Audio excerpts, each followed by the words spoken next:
Hello, everyone, and welcome to Fam Sports New York. I'm your host, Frank Langella, joined by my co-host, Marcelio Langella. Mars, we've been off the last couple weeks. Obviously, the Super Bowl went down. Tom Brady wins again, which is just it's a never-ending it's occurrence. just a constantly bad sight to see when you see Tom Brady win again. It's I've been going after people have been coming after me because I'm a Jets fan. They know that I despise Tom Brady. But it's like that scene from The Anchorman at the end where, I forgot the guy's name, basically stops Will Ferrell and says, I hate you with every fiber of my being, but damn it, I respect you. And that's how I feel towards Tom Brady. Yeah. I despise him beyond every fiber of my being, but I respect him for what he's able to do at, 44 years old? I mean, it's crazy. It's kind of nuts, man. And, I just want to welcome our fans, and I know we've been off a couple weeks for a lot of reasons. Obviously, construction on the premises. Yep. Some of the other projects that are going on with both of us, especially on the high school football level. Yep. So this is the way it's going to be, unfortunately, for the next month or so. We're definitely going to pick up when free agency kicks off in the NFL and then the draft, obviously, because we are a big focus on the football side of things. But we are, when we have shows, we're going to have it, and we're going to talk a lot of ball. And we want to welcome our fans and appreciate you guys for waiting and tuning in. Obviously, we always appreciate you guys for helping us become the show that we are. And, there's a lot of things that went on, but basketball is really the biggest thing that's going on right now. Mm-hmm. And that's where we're kind of going to focus on. But, like we do each time, if you guys want to follow us on Twitter, you can follow us at FamSportsNY. You guys should check out our website, FamSportsNY.com. Obviously, subscribe to our YouTube channel where we'll be doing the high school football and our normal New York football stuff. So definitely, we do multiple things, and definitely check us out. We have our Instagram as well. So definitely, give us a follow and tune into our show. So we really do appreciate it. But Mars, let's start on the basketball front. Then we'll get into some football. Baseball's on the horizon too. Yeah. So they're the pitchers and catchers are coming in. So this is supposed to be the golden age of sports, right? Where football just had their Super Bowl, right? I mean, that was really like a month ago was like the golden age of sports, where it's basketball's in its full swing. You got football was in its playoff season just now, and then baseball was just inching its way. When baseball starts hitting that November playoff, that's like the other best time of the year, because football's just starting up. Baseball's in their playoffs. Baseball normally in a normal year is kicking off, going into it as well. But this is that part right before the summer where things pick up again with the offseason of the NFL, basketball, and then baseball starting up. So one thing I do want to talk about baseball, because they're just getting to pitchers and catchers and stuff like that. I'm a little surprised when I hear about some Met fans. They're not really Met fans. It's really Met writers. And they're talking about, there's all this hype about Steve Cohen, kind of wasn't as big as everyone made it out to be. And I'm perplexed by this. It's because, yes, the Mets, they didn't strike out. I mean, they made the team a lot better. And obviously the huge addition is Lindor, right? But they didn't get all the top guns, right? They missed out on a bunch of top guns. But the team is better, number one. And number two, which is unspoken, is that the Wilpons would have never made these moves. No, that's the thing. I mean, for Mets fans, it's like, you want to make a playoff? I mean, it's not the majority of turnaround. I know, it's like the writers. I know what you're saying, the writers, but would you want, like, an instant turnaround to be like a powerhouse? I mean, the Mets were, for like 10 years plus, a laughingstock, right? I mean, you had that one run, when I was in college, right? And then, like, that was about it, right? Other than that, it's like, what have you been doing? And now Cohen, Steve Cohen comes in, and I've seen more excitement about the Mets now than I have since that run they've had. And the big thing is, so what? We didn't hit all the big guns this offseason, but the fact is, like, as years come along, we won't be a team that, oh no, we can't afford that guy. We won't be that team anymore, and that was the biggest success. And I know things definitely were a little shaky, obviously with the Mets GM and the whole, the texting terrible thing that went on with that reporter, which was a disaster, right? And then we find out about Callaway when he was a Met manager, his issues with reporters, female reporters. So it hasn't been a great But the Mets ended up making the right decision. They got rid of Callaway. Obviously, that was last year. They got rid of the GM right when they saw this hot garbage, which was just some really pathetic stuff from him. Yeah.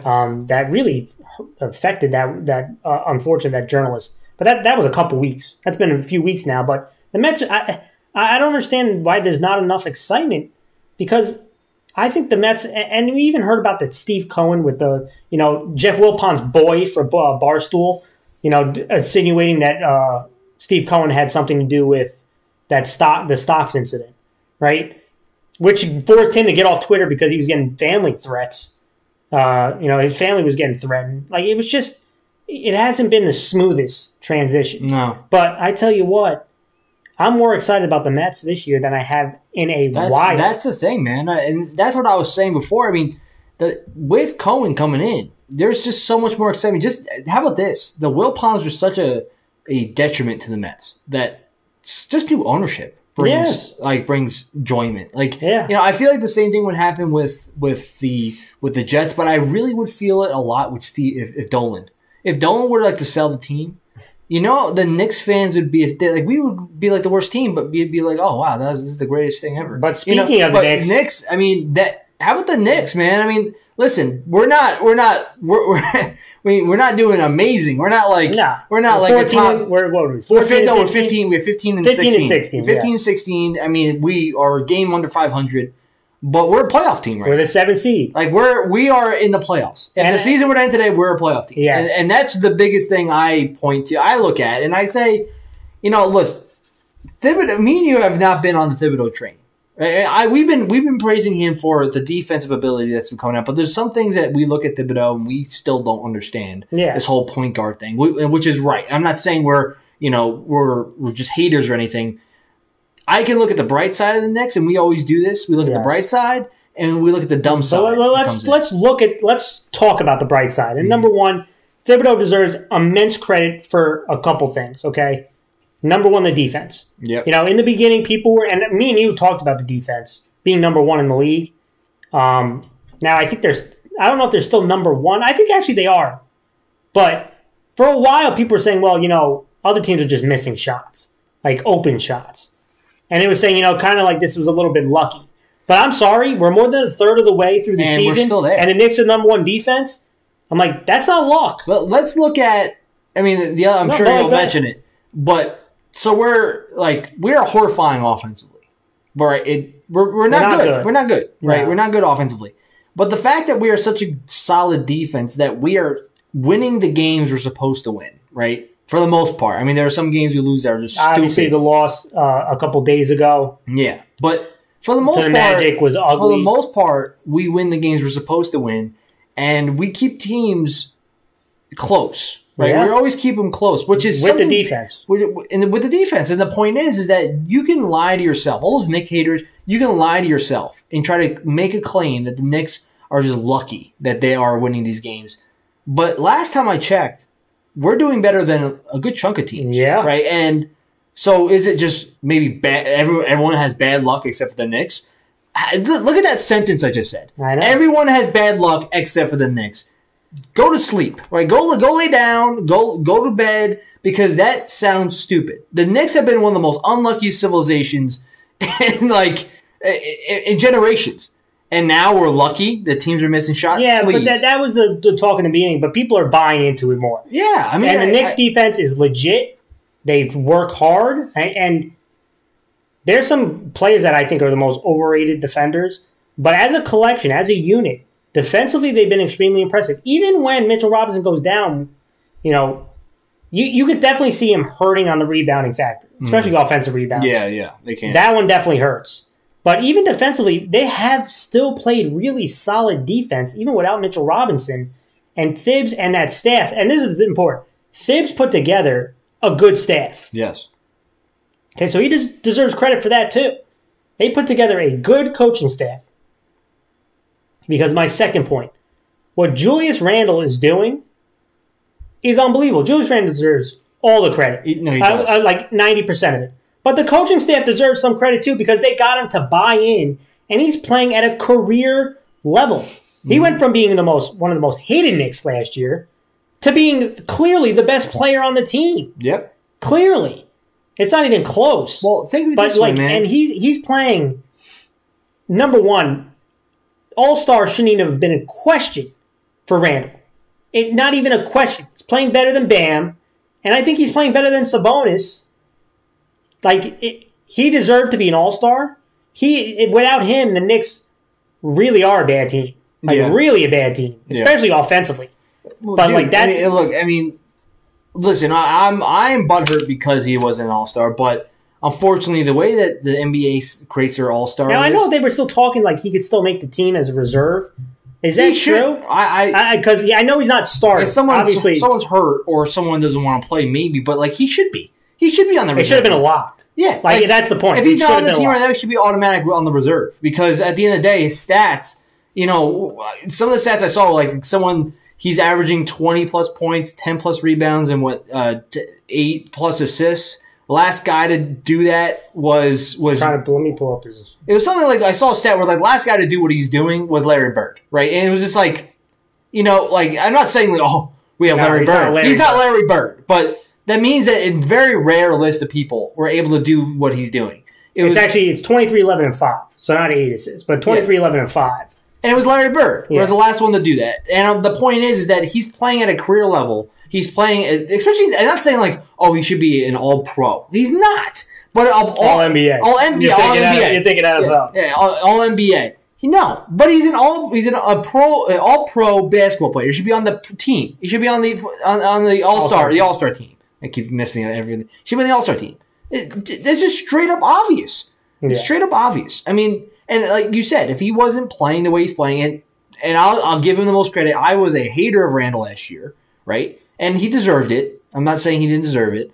But remember, everyone kept saying, well, he has all the better stats than Porzingis. When the whole talks of bringing Randall in and letting Porzingis go, I was kind of a little hesitant. Because I'm saying, I don't know. I looked at Randall, I didn't see what I saw in Porzingis, but clearly I was wrong. Yeah. Because now Randall is playing like a number one guy, even though if you were to have a real number one, he would be a great number two, right? Yeah. And Porzingis is falling off the face of the earth. Yeah. So at the end of the day, who won the trade?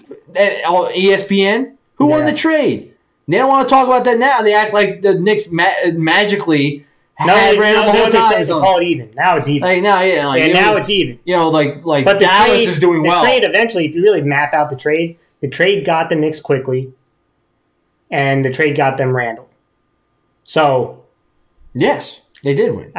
They won. Now, so I get it. And these 2 first picks are going to be massive, especially if Dallas doesn't make the playoffs, because that becomes a lottery pick. So let's just say the Knicks don't make the playoffs. They'll have 2 lottery picks in a deep draft. If the Knicks the Knicks, in a perfect world, make the playoffs and Dallas doesn't, they have Dallas's lottery pick and the Knicks are in the playoffs. Dude, let's just say, of all times, can the Knicks get in the top 5 this time with Dallas's pick? I know. If the Knicks, I know.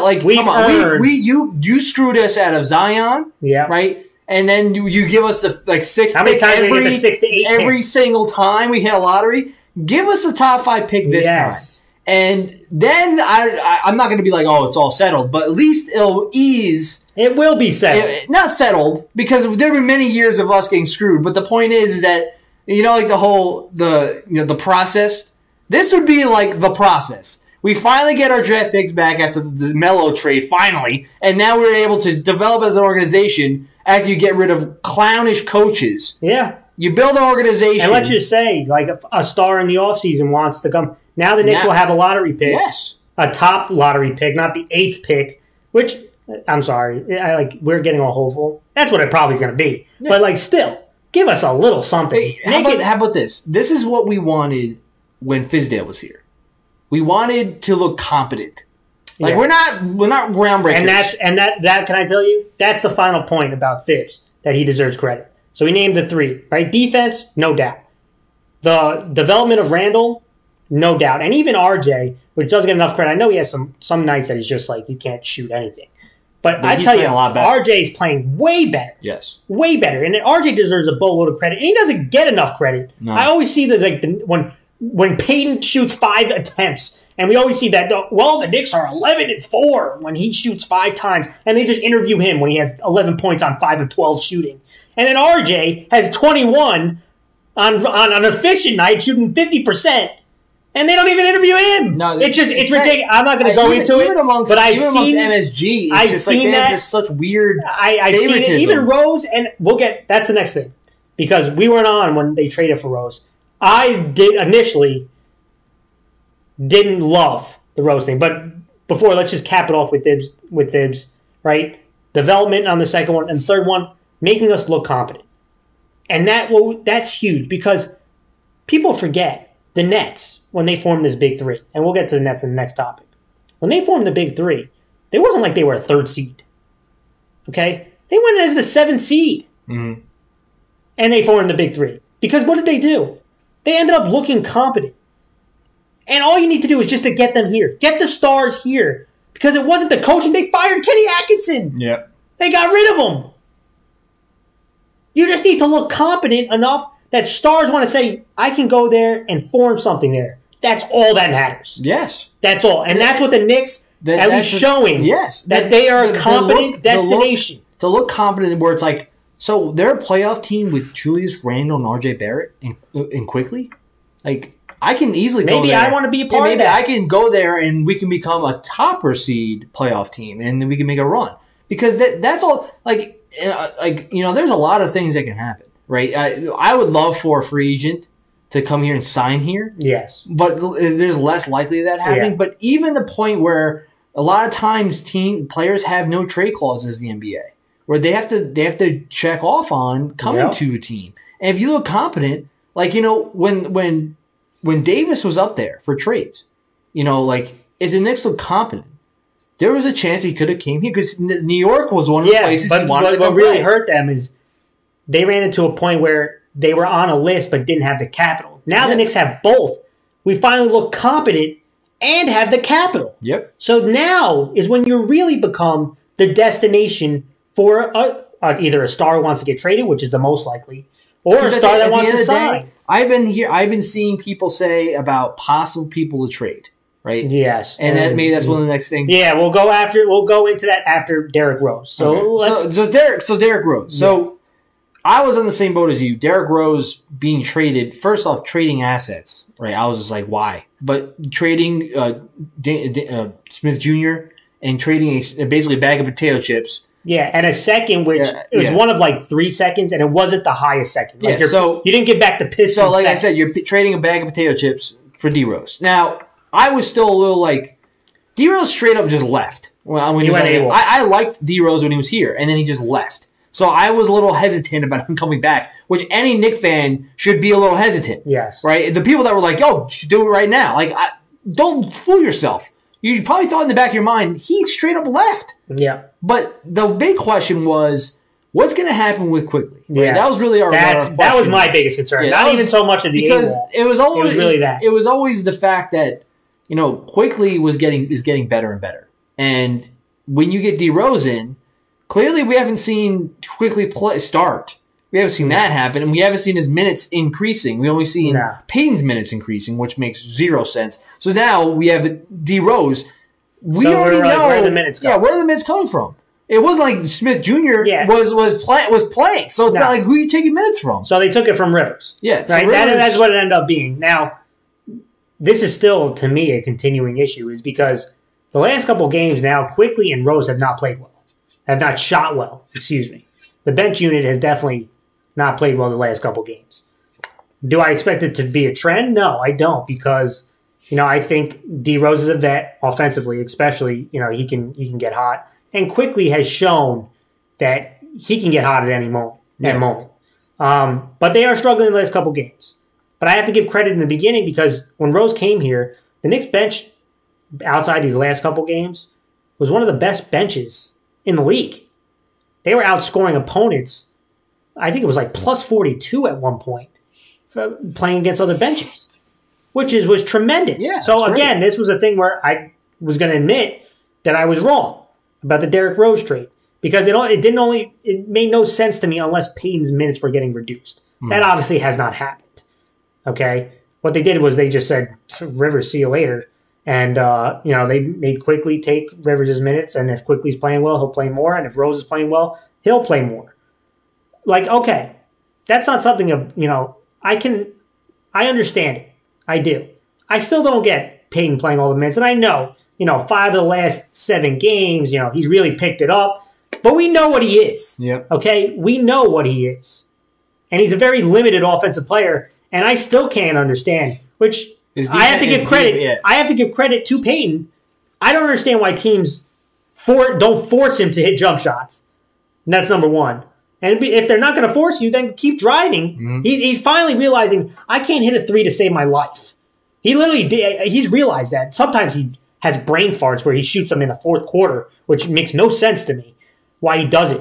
But for the most part, he's realized, I can't hit a jump shot to save my life. So what am I going to do? I'm going to drive. I'm going to shoot at the rim. And if I miss, I'm going to get my own rebounds and shoot it back up again. And he's been doing that crazy amount the last 7 games. And that's why you've seen him play better. Because that's what he says, okay, if a team is not going to force me to take jump shots, I'm just going to drive and do the one thing I can do, which is drive, get into the paint, shoot, and he's finishing it. He's finishing at the rim, which he was not doing at the beginning of the year. He was a terrible finisher in the beginning of the year. So there really was in the beginning of the year, there was a point where it was he can't do nothing offensively. He was an absolute negative. But at least now he's finishing and he's getting offensive rebounds. Now you see something that he has. I still think he's playing way too much. I think his defense is overrated. I know he checked John Wall that one time and everyone's like, oh, do you see? That's why. Yeah, that's why. Do you see that? That's why. At the end of the day, when I'm looking at the whole Payton thing, if the Knicks somehow screw this run they're having and they end up being the 9th seed, you would instantly trade. I would trade Payton to a team he has a no trade clause, but yes, okay, yeah. But I would trade him to a playoff team.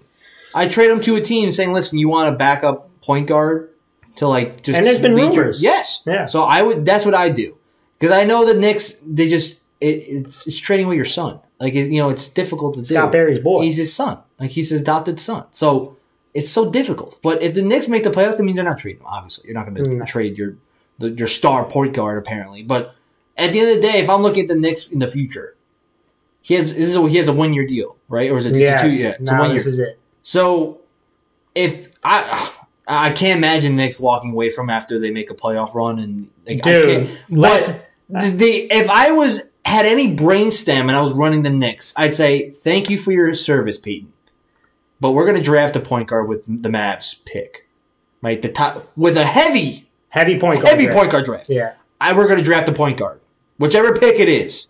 If it's a top 5, thank you, Lord. Take the best point guard available. Well, at that point, if you're top 5, I say you take the best player, and no matter what position. Because in the top 5, you're going to have a pretty loaded.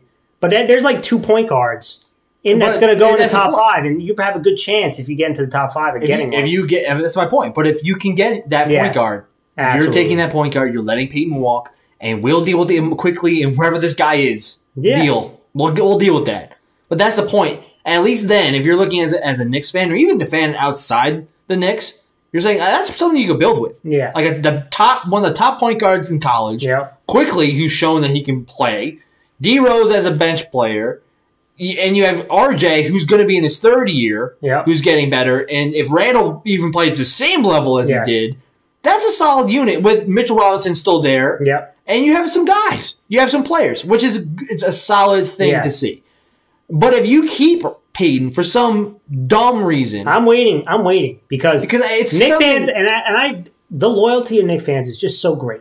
It really is. But he hasn't done. They're one of the most loyal fan bases, but sometimes they can get blinded. And I know MSG propaganda is strong. It's real strong. Yeah. And I'm waiting to see the moment that Knicks fans start talking themselves into re-signing Payton.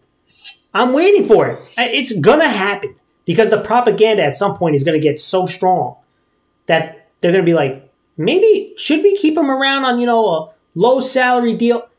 And that is going to be the one time. This is what will tell me if the Knicks grow or not. If the Knicks have grown as a franchise. is if they let the mercenary bootleg vets go. As in, like you just said, you gave us what you had. We appreciate your service, but it's time to move. Yeah. Right? That will tell me. That will convince me that they have grown. That's when it will. Because when we stop, like, okay, we look, and we're going to see how the rest of the year goes. Like, we can fall off a cliff, or we can go on a run. Mm-hmm. We look competent. That was the mission. That's what these bootleg vets were supposed to give us, that we were competent. And a select few of them, Randall, right, RJ, Mitchell Robinson, right, Burks, like, okay, we'll keep some of them. But some of these other guys, like Bullock, Payton, Nita walked out the Taj Gibson, we love it. Listen, we signed Taj for the sole purpose because Mitchell Robinson's out. We appreciate it back in. We appreciate your service. But time to Noel, we appreciate you, son, but it's time to go at the end of this because we're trying to reach the next level. If we bring back these bootleggers, okay, then it shows that we have not grown.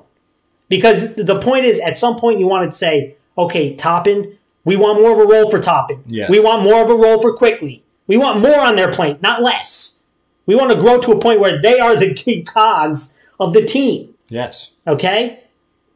That's what we want to get to. Not revitalizing everybody's career around the league. Yeah, and I see people like, Knicks have become a destination for people who want to redo their, What are we, a retirement home? Like, yeah. We're not a retirement home. We're not a drug rehab center to try to fix your life around. Okay? We want to eventually get to the point where we prove we're competent, and now is the time that if we wanted to either trade for a star, draft the next big thing, build this thing to where you want to be. I never seen an organization that just builds with mercenaries and wins a championship. I never seen it. Well, they do when they have a big three. Yeah. Well, I mean, that's when the mercenaries come in as side pieces. Yeah. Like, who's our big three? Peyton, Randall, and RJ? That's our big three? Like, that's the point, is that your goal, and I thought Rose was able to do sign short-term deals, right? So far, we've been hitting the checkpoints of what Knicks fans want. Right? That we besides the signing of young guys, I mean, that's something that will never happen. Will never happen. Sign short-term contracts with mercenaries for the year, right? We did that. We look competent. We hired a coach that is competent. Yes. As much as his rotations can be really dumb sometimes, it's a lot better than what we've had, right? Yes. He's a competent coach. Defense is back to being a good defense. Yes. Unfortunately, scoring is not what we like, but at least we are winning games we're supposed to win. That's a big difference, too. Yeah. The old Knicks, collapse against the Timberwolves, we would have found a way to lose that game. Yes. Old Knicks would have lost that game. So we're hitting these checkpoints. The question is going to be, first off, where do we land? Where if we make the playoffs, that's another checkpoint. Yes. Like, we turned around to be one of the worst teams in basketball. And if we are lucky, we will hit the playoffs. Hit the playoffs and get a lottery pick. And the Mavs will miss. And get a lottery pick. And then if the Knicks somehow get the magic roll of that lottery ball and we get in the top 5, well deserved. It's another checkpoint. Another checkpoint, and then that special checkpoint that comes after that draft, you let Peyton and Bullock walk. You let the mercenaries go. Let them go. You help their career. You got to be a playoff team. I hope Peyton let them go to another team. Go get paid by somebody else, but not here. You can go anywhere else but here.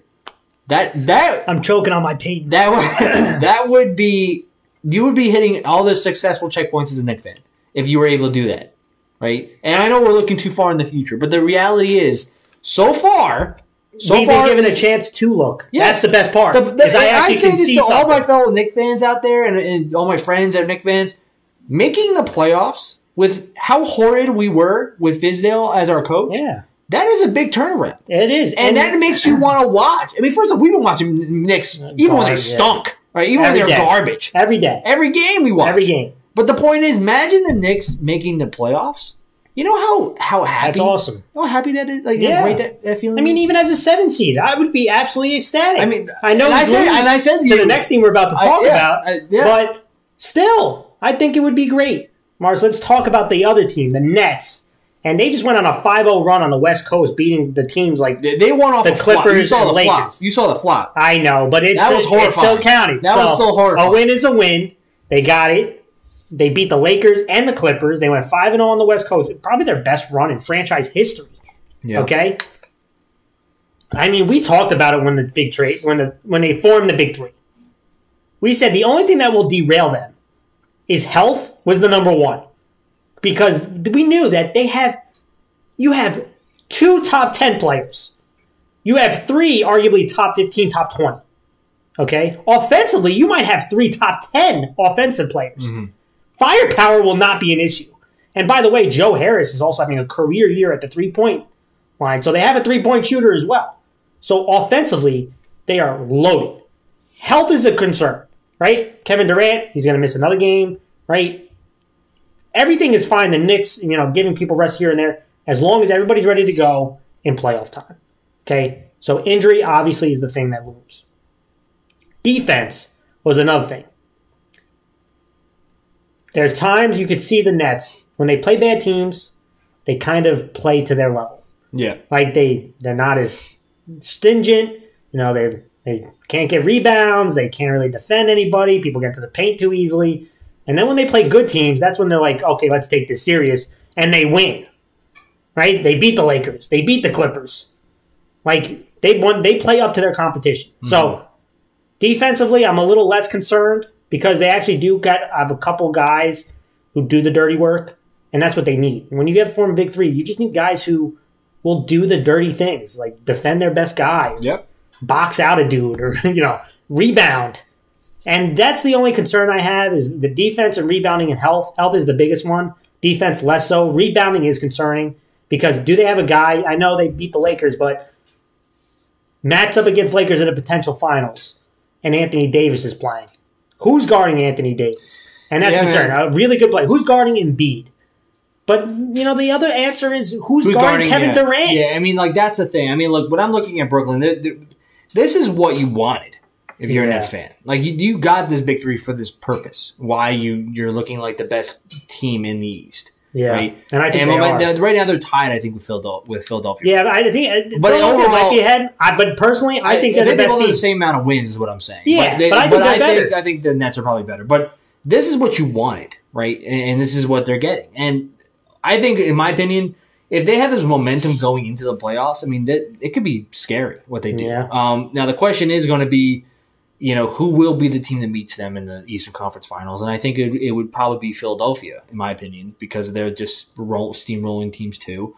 They're playing well, and Embiid's playing well. But I just think that, I mean, at the end of the day, I really like how they're playing, and I agree with you. I mean, they have some ways in which they can improve on in some things, but health is their issue, and we kind of said that already. Yeah. But if they're healthy and they go in the playoffs healthy, that's a scary team to play against. And no offense, when you get to the playoffs, the rotations get smaller. Yep. Okay? And how do you beat a team with James Harden, Kyrie, and Kevin Durant 4 times? That's what you have to do in a series. Everyone's talking about, how are the Nets, and even me, how are the Nets going to handle a big guy inside? Well, how are you going to defend those 3 and beat them 4 times? Because if 2 of the 3 are shooting well, they're going to be really difficult to stop. Yeah. And at no point, I know people are saying the bench, and yeah, you do need some bench players, and I'm sure they'll make some moves by the trade deadline. But at no point is all 3 going to be on the bench and a whole new 5 is coming in. No, that's not. By the playoffs, you're going to have at least 2 on the court at the same time. My thing is, too, is that even when, KD's out, all of a sudden Kyrie and Harden go off. Right? Yeah. And that's what we said before is that, when they first made the trade was, those are 3 guys that are just, each of them can go off. Right? Yeah. And that's kind of, I'm not saying it's going to be the same, but it's like when the Warriors were in their prime, when they had KD, Steph, and Klay Thompson. Yeah. One day Klay might go off. Yeah. And then when that happens, you're not winning. If one day Steph is just going to have drop 40. And now you have to hope that Kevin Durant and Klay is not shooting at all. You know what I mean? Both are having bad nights. Yeah, because if one other isn't. And one of them might have a 40-plus game, and you're like, well, you have to hope that you shut the other guys down, or else it's a blowout. Yeah, if one against 20. And that's the point. So, what KD misses a game, all of a sudden Harden and Kyrie drop 30 each, and you're like, how am I going to stop that? And everyone, including me, was like, Kyrie's the weakest link. But then Kyrie's playing his bet, he did when he was in Cleveland. And you know what really created it? And I have to give Kyrie a lot of credit.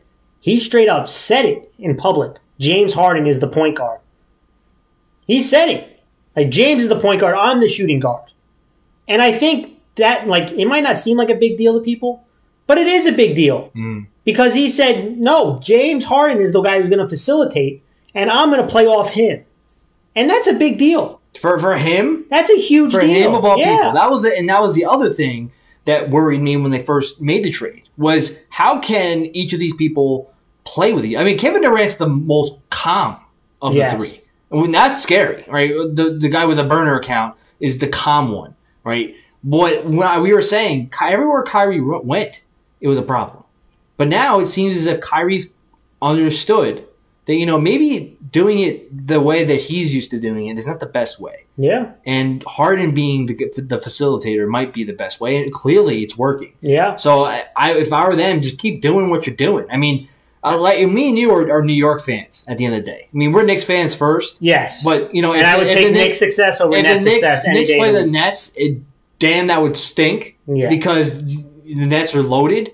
But we're still going to root for the Knicks over the Nets. 100%. But if the Knicks and Nets are on the separate sides of the bracket, I'd love to see a Knicks-Nets Eastern Conference final. Oh, my God. That'd be nuts if that were to happen. Yeah. But, dreamers can only dream. But at the end of the day, let's just hope that the Knicks and Nets are on the opposite sides of the bracket and they have to meet at the top. Yes. That'd be great. I mean, I just like again, we cover New York. We want to see New York teams be successful. So I will pull for the Nets as long as they don't play the Knicks. Yes. That's where I'm at. Because if they play in Western Conference team, I'll pull for the Nets. Yes. Listen, I know you're like the Knicks fans out there going to be like, what are you talking about? Listen, there's no hatred. I don't find them to be a rivalry. Yeah, there's not really that New York. Jets Giants they've been at rivalry for a while. Yankees Mets have been a long time bitter rivalry between the two. And can I tell you, I have no bitterness towards the Jets or the Yankees and the vice versa. No, me and you, we're a different breed. Yeah. I mean, Liz, we have to live in the same household and everything, so there's a difference. But the between Nets and Knicks. The Nets not that long ago were New Jersey Nets, so it wasn't really that. You know what I mean? Like that. For a long time, the Jets, Giants. I mean, they've been in New York for a long time. The Mets, the Yankees, been in New York for a long time. Even the Rangers, Islanders, been in New York for a long time. So they've been at each other's throats for a long time. I mean, I have no ill will against Nets. And I'll tell you this: I know there's a lot of questions about when Kevin Durant comes out, they're going to share the ball. Stars find a way. Yeah. Okay? You want stars on your team. Stars will find a way. And I know the talk about they can't stop somebody inside. The only team that concerns me is if Anthony Davis is healthy and LeBron James is revved up, ready to go with the Lakers. Philadelphia does not scare me as much with the Nets because what Joel Embiid is going to have to do is he's going to have to be dominant. Absolutely. He can't screw up. At no point during that series if they play each other. Okay? Because Ben Simmons can only guard one of the three. Mm-hmm. And I would imagine they put him on Kevin Durant. Who's guarding Kyrie and James Harden? That's the problem. So, you want to put Ben Simmons on Harden. Okay, that's your best defender. So that means your non-best defender, like your second best defender, is going on Kevin Durant. Who's guarding Kyrie? And even if your second best defender is on Kevin Durant, that's not going to shut him down. Mm-hmm. So... it's really, like you said, the Lakers, in my opinion, would probably be the most difficult because if LeBron's is on a roll and he's defending KD, just like we've seen with the Warriors. I mean, if KD doesn't play defense, it means LeBron's going to score a lot. If LeBron doesn't play defense, KD's going to score a lot. But the X factor is going to be Anthony Davis. Yes. Like, if Anthony Davis scores a lot and Kyrie and Harden don't meet that, then the Lakers will win. And we've seen James Harden in the playoffs come up short. Yeah. So... That's my biggest concern. But outside of that, I think the Nets, if you're a Nets fan, you have to be absolutely stoked. Should be stoked. And if Drummond gets brought out by Cleveland, the Nets should do everything in their power to hope that happens or hope to trade for him and don't let him go to the Lakers. Right? Because if you get Drummond, I don't think Drummond's like that great, but what Drummond can do is fill that rebounding void. Yep. And that would be huge for the Nets because the Nets are playing small ball, like heavy small ball. And that's good against everybody in the East. But when you go up against some bigger teams in the West, that's the only time I get concerned is can you continue to play that small ball with a guy like Anthony Davis? But again, if I'm a Nets fan, I'm looking at finals, baby. That's what that's what the trade was made for, and you guys are progressing towards that. All right, Mars, let's move to football and talk a little bit Giants and Jets. And let's start with the Jets because, the big talk is what are they going to do with the quarterback spot? And, it feels like every month it's a different flavor. The narrative changes, right? So now the most recent is that the Jets are, and it was pretty obvious, the Jets are going to evaluate the quarterbacks before they make a decision on Sam. At the end of the day, it was Ab Schefter came in and said, but yeah, I didn't expect that the Jets would make a trade. First off, no trade's going to happen, even for Deshaun Watson, until closer to April. Yeah, because if he doesn't get traded before April, he's not getting traded. Because why would you trade him for picks after the draft? No, that's not going to happen. That's the point. Same thing with Sam Darnold. You're not going to get a trade until literally right before the draft. Because that means they already know who they want. Yes. And it's not Sam Darnold, which means they're going to have to trade get a pick. Yes. And then that's when the whole process starts rolling. But you have a bunch of different things. Now it's turned into who's vying for Sam Darnold and who's not vying for Sam Darnold. I've seen every writer come out with their own piece. And we're also seeing more of the more Sam Darnold defending. Sam Darnold come back. So the Sam Darnold defending thing, anyone watch the show knows I defend Sam Darnold on things. And one thing I'll be clear. Now, granted, I still look at Sam. I don't think he's bad or anything. I just think that Sam is in a spot where he's going to be going another year, fourth year now, and you have one more year until you have to pay him, right? Yeah. And so far, he had his first year. One more year until you have to decide. Yeah, decide whether you want to pay him or not. The second year was his best year, obviously, but his third year was worse than his rookie year. So you're sitting there saying, "What the hell? Like, what is the issue? Is the coaching was like the big portion? Is the team still stinks?" There's a lot of things that can go into it. I think there's some truth to all of it. But that's the thing is like when you look at Sam, the question now remains, and we talked about this before, is Sam worth keeping him and trying to try it one more year with a more built team, and seeing whether or not he is the issue? Because if you play a season and let's just say the Jets still stink, then you're like, well, clearly. Or even worse, they win 7 games. They win 7 games. You're like, okay, so we're not the worst team with him, but we're still not good with him. Yeah. That's the other thing. And then the other point of view is just start over, right? Because I forgot who it was that said this. It says, all the talents you hear about Zach Wilson are the same talents you heard about Dan Orlovsky. Dan Orlovsky said the same, but the difference is don't be miscued. Sam is more talented than Zach Wilson. And I'm like, well, listen, as a Jets fan, I've watched Sam every game. I watched him. Sometimes you wonder, do these people? Yeah, like that's the part of me feels like, do you watch Jet games? Because I'm not saying that Sam was like horrifying, because I've seen sparks of talent.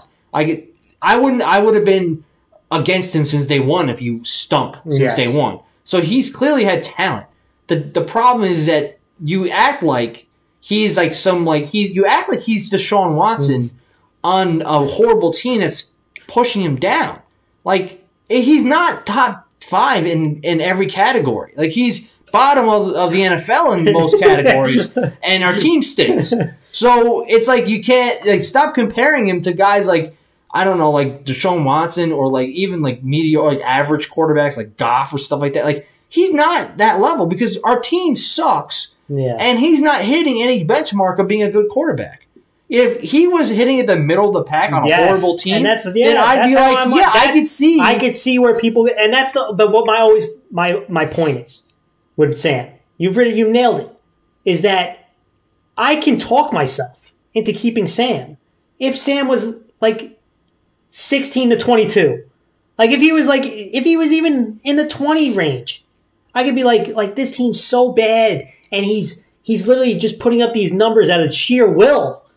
But he's 31st. Like, only Wentz. Our offense. Only Wentz. Yeah, the offense. 32nd, 2 years in a row. The offense literally was the worst in football. 2 years. 2 years in a row with the quarterback at the helm. Like, I'm not saying he's got to make them a top 10, but, like, you can't be 32 2 times in a row. And, like all right, so let's just say, like, I saw mock drafts that one of them was the Sam stays, right? They trade with Carolina. Yeah. They get the pick, and they get who they get, the top wide receiver.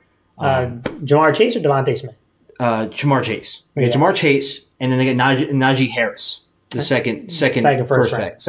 So if we get those two guys, Sam is going to automatically play to a mid to top tier talent. He's got to be at least 16. Like that. So those two, a top wide receiver prospect and a good running back, probably the best running back prospect. We're now Sam's going to play great. Like that's what we're missing on this team. When I'm looking around, I say the offensive line's still not the best, right? It's got better, but still not that good. Yeah, it's still not good at all. Like Sam was running for his life, right? That's still happening. Now, unless LaFleur is some genius that all you need is to add the receiver and the running back, and all of a sudden our scheme fixes the problems that we've had. Listen. Now, granted, I think a smart offensive coordinator makes a difference. Yes. The play calling for the guy you have makes a difference. If Sam is not let me sit in the pocket and just wait for these deep routes to emerge when all your receivers stink. Yeah, or you're expecting Sam to be, and this is part of the issue. Like, again, what you just said is true. Like, okay, we get a top running back and the top top wide receiver, and Sam is not good. And then what are you're gonna point to? Oh, we got to get the offensive line rebuilt. Like, no, you better see a jump, a major jump, because the O-line needs to get better. But like, also Sam is 23, so it's not like I'm not asking a 38-year-old quarterback to make the offensive line work. You're supposed to be expecting a young quarterback who can move and like not have like, oh, I need this perfect and this perfect and this perfect. Like, that's not what a number 3 overall pick is supposed to do. Like, yes, he needs pieces, but you need to see he needs to jump this next year. Like, not improve. It's not like improve. He needs a jump. Yeah, like at the end of the day, and we said this before, if the Jets were to keep Sam Darnold and build around him, I wouldn't be the happiest, but I would understand what their plan is. Like, I know what you're doing. If you keep Sam Darnold, that means like, if I see no trade from Sam Darnold and I see you, all of a sudden the Jets trade the pick, I know what our plan is. It means that you're like, I trust Sam Darnold enough that like I think the coaching staff you had last time for the past 2 years was so bad that's what you're saying. Like, that's what you're saying, and your plan is we're going to stack this roster that it's going to be like the 49ers when they went to the Super Bowl with Jimmy Garoppolo being an average quarterback and this roster being the thing carrying you. Scares me, man. I know, like that's what the plan is. Your plan is to be a loaded roster with a average quarterback moving forward versus starting over, which do I like the gamble of picking Zach Wilson? It's a gamble. It's a gamble. So it's more like keeping Sam Darnold and building a team is like the safe thing to do. It's safer. It's a safer. I mean, it's a safer because you know him. You know what right now he's capable of, and you think that if I can make the team better, then maybe all the crap he doesn't have to carry on his shoulders. It'll be like a collection. We'll carry it on all of our shoulders. Because I feel the Jets team stinks so bad. It feels like Sam has more burden on him. I feel. And I'm not saying like, oh, we should keep him. I'm just saying that's what my belief is. What if they make that decision? Yeah. That they think that if we make the team better, maybe having less pressure on Sam Darnold to make all the plays will then make him a better quarterback because he has less to worry about. How about this? I'm going to give you the top 3 choices. Okay? Trade for Watson, draft a quarterback, or keep Sam.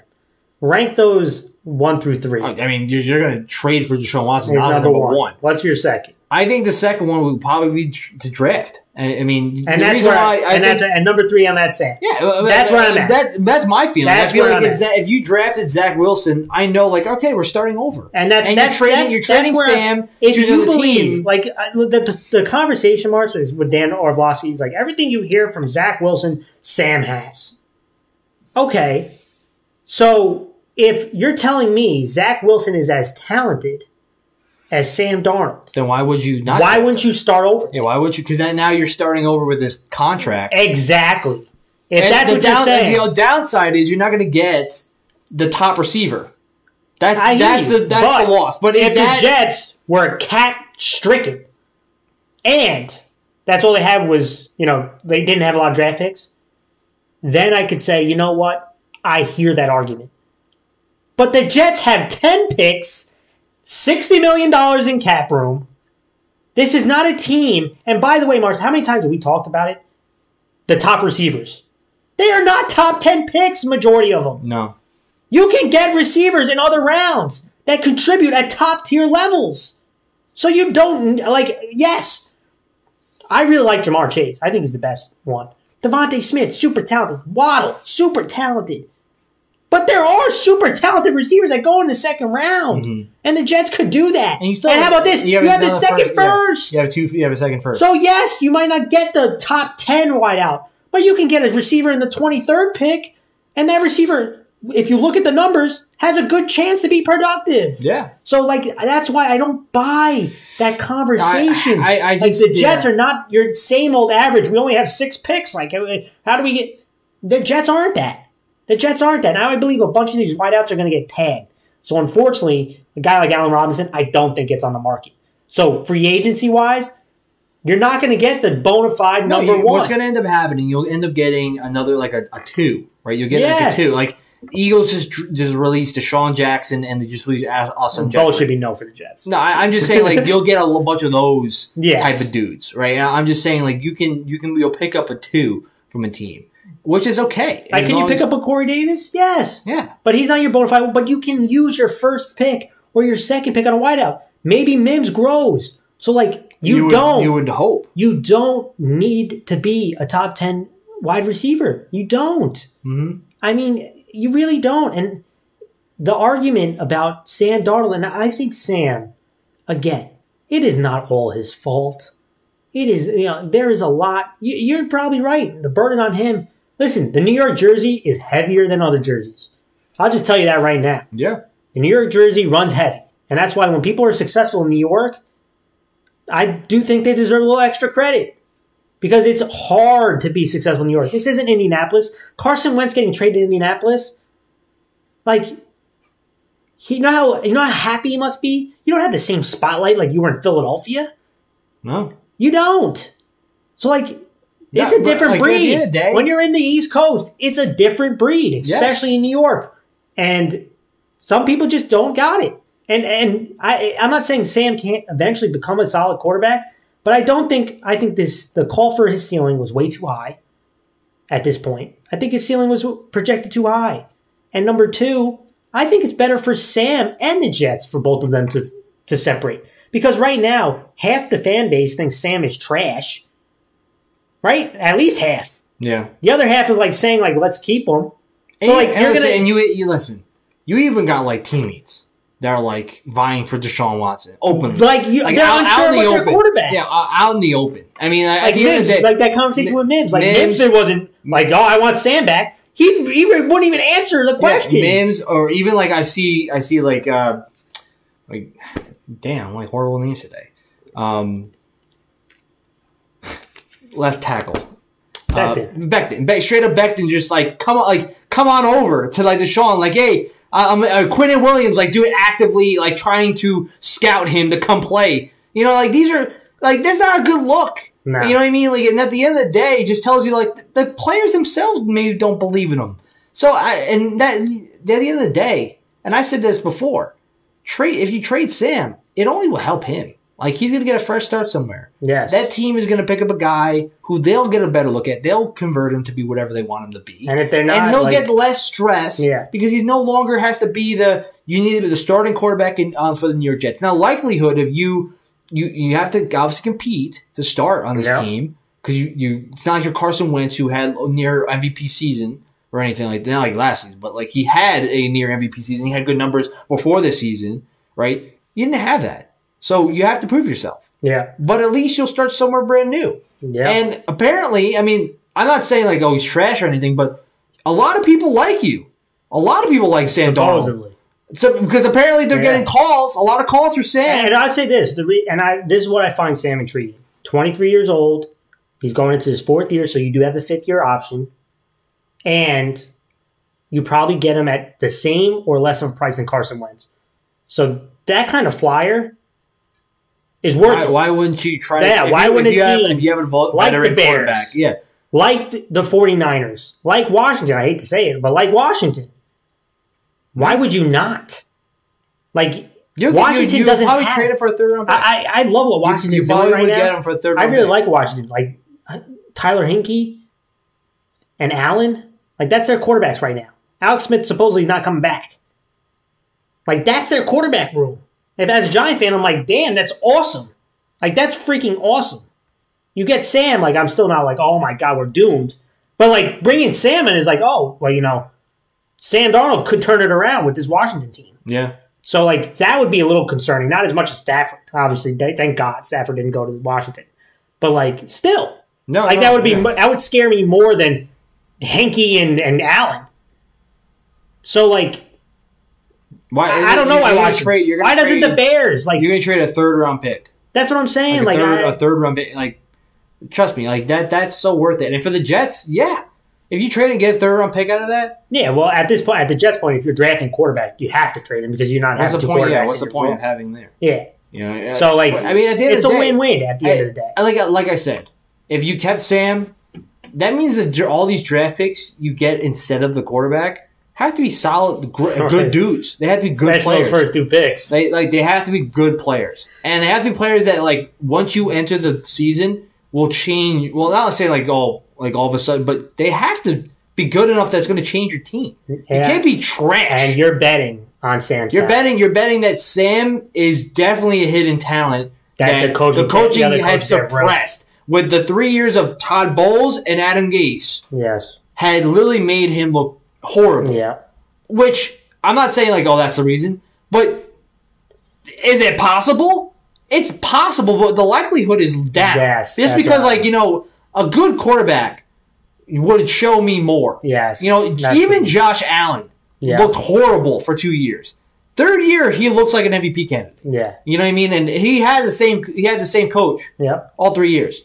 So that's the only. And the only thing is, like, Josh Allen, like you said, his rookie year looked terrible, but he did improve his second year. Yeah. Like, it wasn't good. I mean, look, Sam got better his second year too, but the third year, that's where they went two different directions. One skyrocketed up. Sam skyrocketed down. Not that you don't skyrocket, you fucking plummet. But my thing is, I mean, you can then make the argument about the team things, right? Buffalo obviously was a good team, right? Yes. So like I said, if they don't trade Sam, it means I know what they're doing. I know what your plan is. If they all of a sudden show up with two quarterbacks on their team, I would be shocked. I would take all the Sam arguments, the bad team versus good team, all that. If Sam was the 20th quarterback. If Sam was 20 and Josh Allen had MVP year, I really could. I could make the argument that's the difference. Listen, man, that is the difference. What it tells me... But being the 31st or 32nd quarterback, that's the part that is just so bad. And the last point, because we got to move to the Giants for the last couple minutes.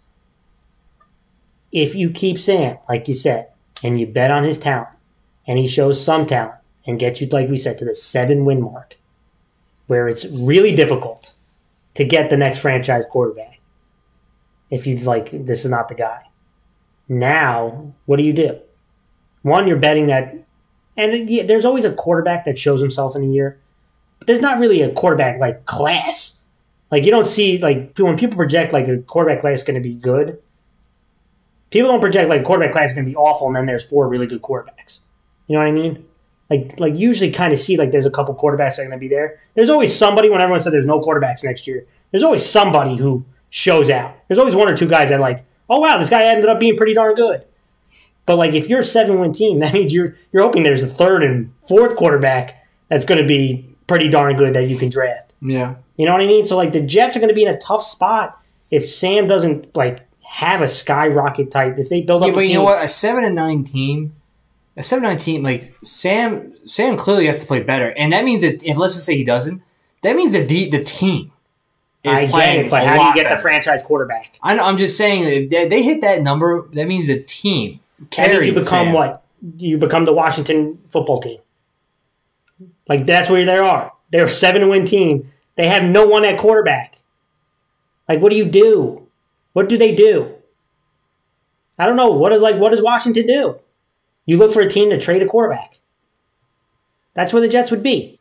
If if Sam plays really well, if he becomes top 16 and they go 7 wins, then you're okay, now we're we made the correct, like, now you can convince everybody that this bet worked.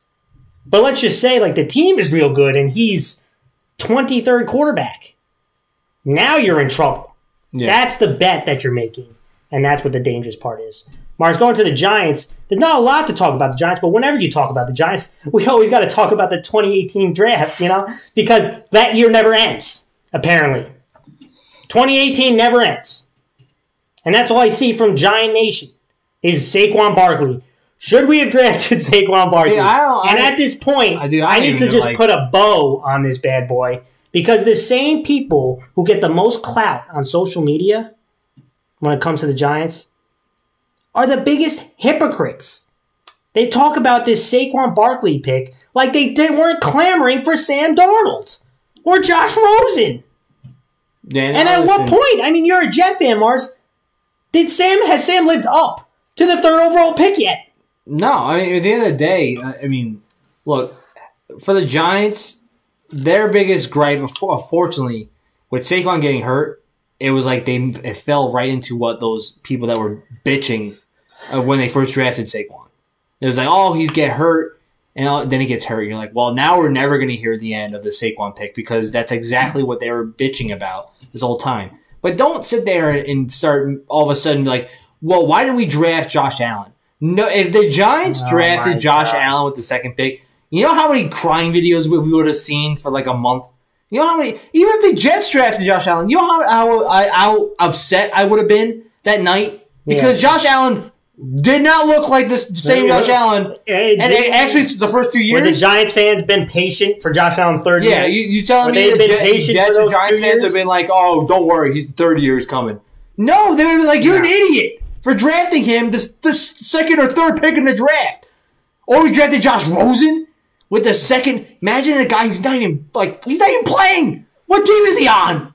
He was a practice squad. Yeah, imagine we drafted that guy. The guy who's like the Jay Cutler reincarnate. He says, I don't even want to didn't make it with Jay Cutler, but like that's the boy. Like, but the best part, what I hear now is we obviously should have drafted Quentin Nelson. Get the hell Quentin Nelson. Yeah. Oh, really? You would have been okay with drafting a guard 2nd overall. Yeah, Captain Hindsight, everyone. Okay, Quentin Nelson is one of the best linemen in football. But at the time, there was no way you were picking a guard 2nd overall and the Giant fans weren't screaming their brain cells out. All the quarterbacks that they wanted has ended up so far being a disappointment. Okay? The one that hasn't, Lamar Jackson, nobody wanted him in the top 5. Nobody did. And Josh Allen was the clear outsider to the top 4 quarterbacks. Everyone's talking Baker, everyone's talking Sam, and everyone's talking Josh Rosen. Well, first of all, Baker you can't even say because Baker got picked first. Yes, but I'm saying that was the conversations. Yeah. Okay? It wasn't barely Josh Allen. Barely. And after the first 2 years, we would have seen all the articles out. Much of a failure Josh Allen is. It definitely wasn't Lamar, and this Quentin Nelson talk.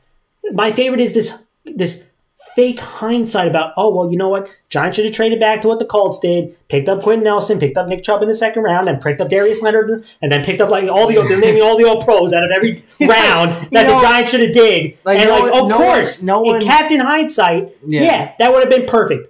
But no one would have, at the time, accepted a Quentin Nelson 2nd overall. I was actually one of the few, Mars, who was okay with drafting a lineman at that overall pick. Yeah. Quentin Nelson wouldn't have bothered me. But I know a lot of people, a lot of Giants fans that would have been sick to it because they wanted a quarterback. Just call it what it is. You wanted a quarterback. Yeah, quarterback. That's what you wanted. They did. Okay? So I get it. And Saquon, looking at it hindsight-wise, I can be honest. He shouldn't have been the 2nd pick. He shouldn't have. Super talented dude. But again, he's gotten hurt the last 2 years. He's missed a bunch of games. And you don't really take a running back in the top 5. You really don't take a running back in the top half of the 1st round. But I get it, how super talented Saquon is. And at that time, they were trying to win with the team they had. It wasn't a rebuild move. The Giants wrongly thought that we need to get the best player that will help us win games because we're trying to make a run. They clearly miscalculated the roster. And very miscalculated that offensive line. Mm-hmm. So, obviously, hindsight shouldn't have been big. But at what point, at what year, do the Giants put away 2018? Because, Mars, I've never seen a franchise, a portion of this fan base, cry so much about 2018 for a quarterback draft, by the way, where the guys that they wanted all it's fizzled out. And the ones that they didn't want ended up becoming the better players. More than teams I see complain about passing Patrick Mahomes. Patrick Mahomes, who is a top 2 quarterback in the league, arguably the best. And no one would diss you for saying he is. How many teams have passed on Patrick Mahomes, Mars? No, I don't hear all these fan bases crying their eyes out for that. Well, listen, I mean, the Jets have already had their... They've cried about passing on a bunch of dudes. Yeah, but if you want to, those are the type of, the Patrick Mahomes, that's what you should be complaining. Yeah. I don't hear them. They should be crying. The Bears fan base should be on a public, cry watch every year because they pick Trubisky instead of Watson and Mahomes. Okay? But I don't even see them complain as much as the Giants complain about 2018. I've never seen this before. And look, I appreciate the Giants fans and the media for literally accepting that 2018 is over. Accepting. And that the Giants, although this is a huge year coming up, and that Dave Gettleman, if he doesn't produce, he's gone. Yeah. And should be. Because they need to be 500 or better. But listen, I understand. I get it. And it only gets elevated because they were, not saying they were right, but of course, the one thing that happens, he gets hurt. Yeah. If he didn't get hurt and he had a good season, they probably wouldn't talk about it. Because at the end of the day, I don't understand how they can bring it up because it's not like Sam Darnold elevated the Jets. I mean, the Jets were second worst team in football last year. This is third year. So just look at the other guys. No, first off, Quinn Nelson, stop lying to yourself. You didn't want a guard. No. You didn't want a guard in the second pick of the draft. All these trade back options. They were you could have traded back. You could have traded back to 6 and got Saquon. Says who? All the rumors are that the Browns would have taken him 4th, so they would have gotten Baker and Saquon. And could you imagine the Giant fans freaking out when Saquon Barkley is a stud over at the Browns, a stud with Baker Mayfield? Because that's what he would have been behind that offensive line. Yeah, he would have. Nick Chubb is great. I love Nick Chubb. But imagine if Saquon... Can you imagine Barkley behind that offensive line? Come on. Yeah. But, that's here or there, Mars. The final minute of the show, I just want to talk about this with the Giants. Leonard Williams. This is another weird topic for Giant fans. He's going to be too expensive. We can't sign him. Leonard Williams put up Aaron Donald numbers, Mars. Aaron Donald numbers. And I'm not saying he's Aaron Donald. He's not. But he had an all-pro year. Yeah, why would you not re-sign him? Why are Giants fans talking themselves into, if we let him walk, what we could do is we could re-sign Tomlinson and then we'll have about $8 million in cash to get another good player. And who? Put a name to that guy. Put a name to that $8 million that's going to put up Leonard Williams numbers. Can someone point that out to me? Don't even say draft a guy because don't do it. Don't say it because that's the point. This is not hard. The Giants. This is not hard. You're you're making it more difficult. Yes. You're literally just talking yourself to make it more difficult. You're going to sign Leonard Williams because clearly he's playing better with the Giants than he did anywhere else. Right? So you keep him. Now, the question is really going to be David Thompson. That's the question. If you're picking between the two of them, you're going to pick the worst player so you can save $8 million. What's the point? So he'll give you less production, and then now you got to gamble. With that $8 million. Yeah, you got to gamble whether you're going to get a guy that's going to replace Leonard Williams that's worth the money you're spending on him. If you keep Leonard Williams, you're going to probably most likely get either the same level but just slightly below. I don't think he'll just fall off. No, you know what I mean. I think at the end of the day, it means you don't have to worry about that. You got that taken care of. Now you can use your pick for important things instead of wasting it on another defensive tackle, another defensive end. I think they need a pay. But what it does is keep your best players. So when the Giants pick 11th, pick the best player available. Yes. So if it is an edge rusher, which the Giants still need, an edge, yeah, then you pick an edge rusher. If it's a wide receiver, you pick a wide receiver. If it's a tight end, the Pitts kid, you pick the Pitts kid. Yeah, but the whole point is you're right. The fact is, so you're going to let him walk, and then now you have to find a guy that's going to have the same numbers. Why? Why? Just sign him, and then you maybe let Dalvin Thompson walk. I like them both, but I tell you what. Again, what you see is Leonard Williams on the market. Everyone's, now he's a D tackle. He played multiple spots. Okay, so when Leonard Williams on the market, the odds of getting him back are practically none. Dalvin Tomlinson on the market with a bunch of D tackles being released, he has to compete with other teams.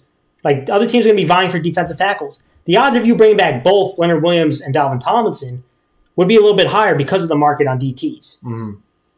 But Leonard Williams, you let him go, he's going to be signed by somebody. Yes. Okay? There's no question. And they're like, well, we'll get a third pick. No, you won't. It's like, well, no, because what, you don't want the Giants to do nothing? That's how you get the comp pick. The Giants do nothing and they sign all your players. That's not going to happen. All right, everyone, that was our show. We want to thank everyone for tuning in. It was good to be back talking New York sports. Yeah, and, man. We will see you all soon. I know this schedule is going to be a little weird, and I want you guys to bear with us, but we always love talking sports. We always love hearing from you, and we do appreciate your support. But again, have a safe week, a sports-filled week, and we'll see you all very soon.